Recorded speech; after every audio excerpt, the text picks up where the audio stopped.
This is Rod Kusin and Spooman for Risk. It is Tuesday, November 9th, 2010, and the times on the charts that we're about to show you are Central Standard Time. We're featuring the RSK Premium strategy, which has a variety of very interesting features, and we're going to be talking about the pivot setting, divergence setting, the trend setting, as well as our warning indicator, and a little bit about our retracement lines as we move forward. Incidentally, the PowerPoint presentation that you see in this video is available for download off of our website at RSKsys.com.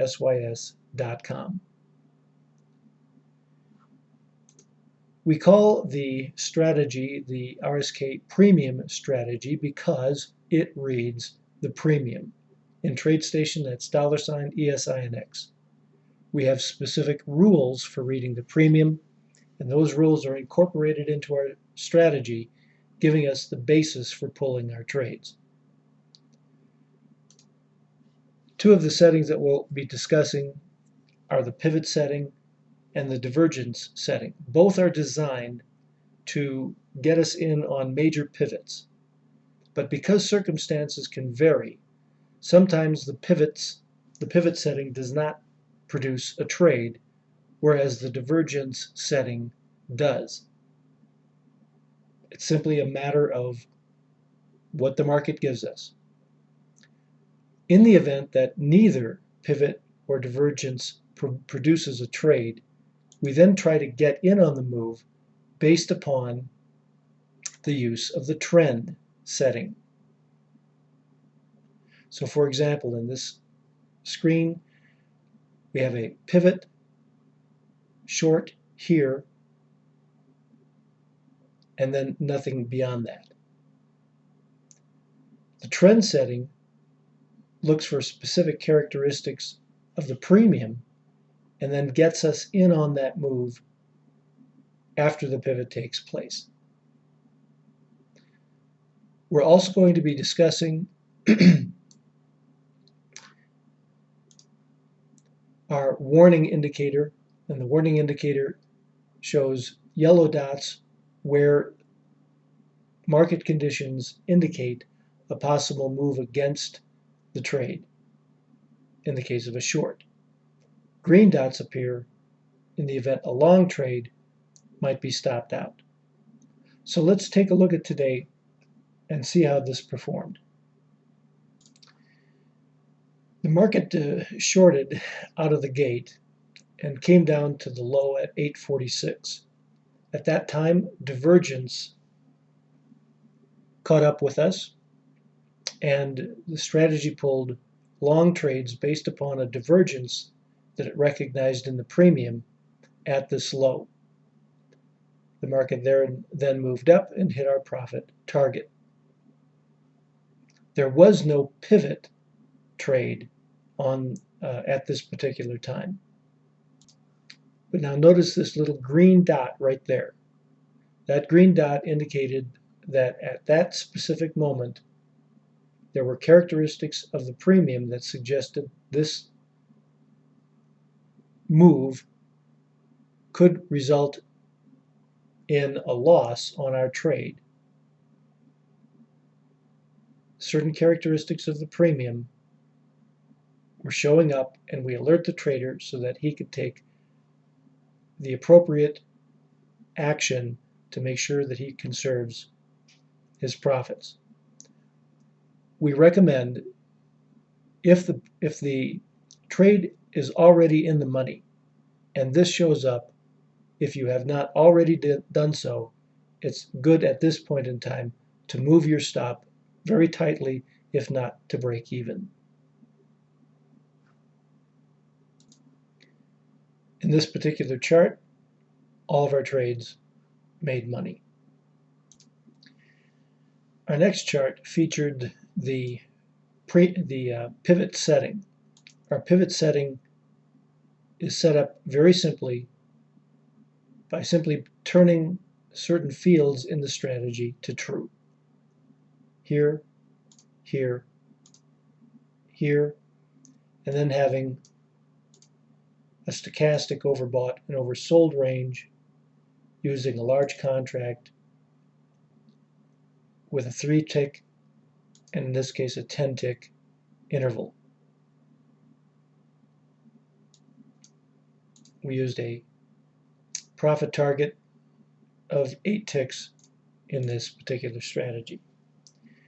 We had no trades using this until the latter part of the afternoon. Here at roughly at 1:45, the strategy began to issue short trades, all of which hit their profit target.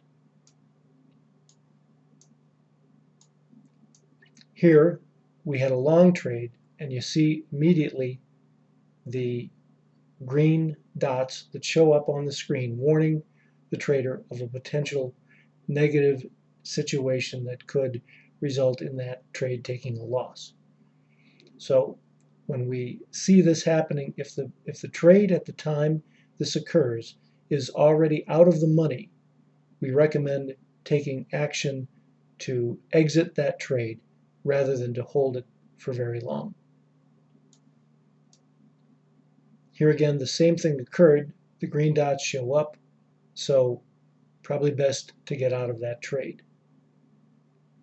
We'd probably be able to do that, of course, with a profit. Same thing takes place late in the day here. We start getting these pivot trades as the market continued to move down. And in all of these instances, it was important to take appropriate action so that no loss is taken on these trades. Ultimately, though, all of them made money because the market again moved up. Now we're going to just comment very briefly on the retracement line here. As we moved into the low of the day, a retracement line was left behind. And very interestingly enough, as these trades showed up, taking us long, in fact, the market rallied right up to that retracement line before the close. Our retracements are exceptionally accurate. Here in this chart, we're using the trend setting. So as the market moved down, we started getting additional short trades.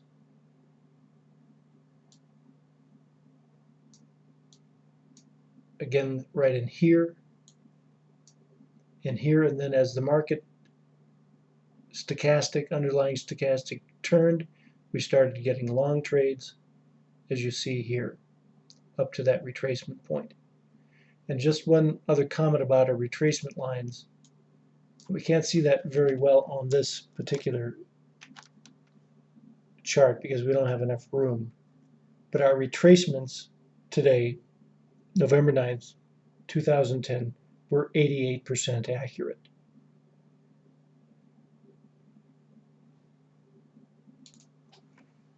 And finally, this chart that we're showing you here again is using the pivot strategy. Here are the settings. And in this case, the stochastics, large contract 3 and 10 tick with overbought, oversold at 10 and 90. That's one of the primary strategies that we use. This setting did not result in any trades until the latter part of the day.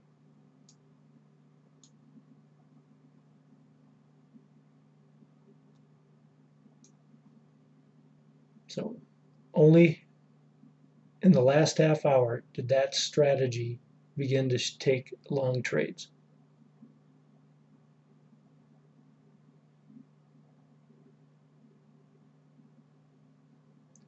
So it goes to show that the conditions that are being required by this strategy are very specific. They're restrictive. Like any strategy, they don't always make money.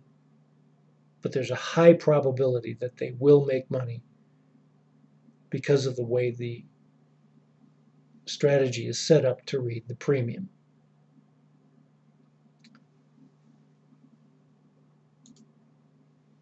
Now on our desktops, we have a variety of different settings that we're watching. Those settings will pull trades under different circumstances, and we're just going to show you some of the equity curves of the strategies that we had working today. You've already seen this one. Here's an example where no trades were generated. Here's another strategy, just slightly different settings.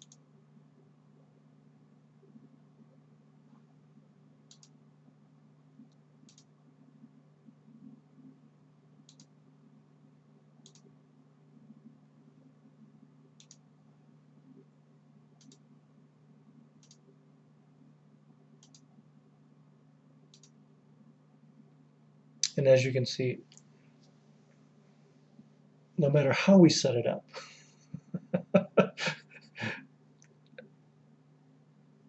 the strategies will generally make money. There's obviously ways to set them up that will make more money, but overall, these strategies make money because they read the premium. So the premium is the benchmark for all of our trades. We have very specific rules for reading the premium and incorporate those rules into our strategy. By learning how to read the premium properly, it may not be necessary to even have a strategy. You can trade it manually if you know what to look for. The premium, by and large, is something that very few people will spend any time at all trying to learn.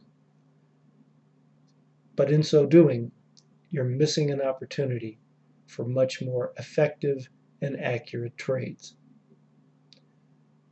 We recommend then that you go to our website, see what we're doing, give us a call, ask for a demo. We'll be happy to provide that live and to show you in greater detail some of the things that we're doing here at Risk International. So please comment on our videos and come see us. This is Rod Kusin and Spooman for Risk.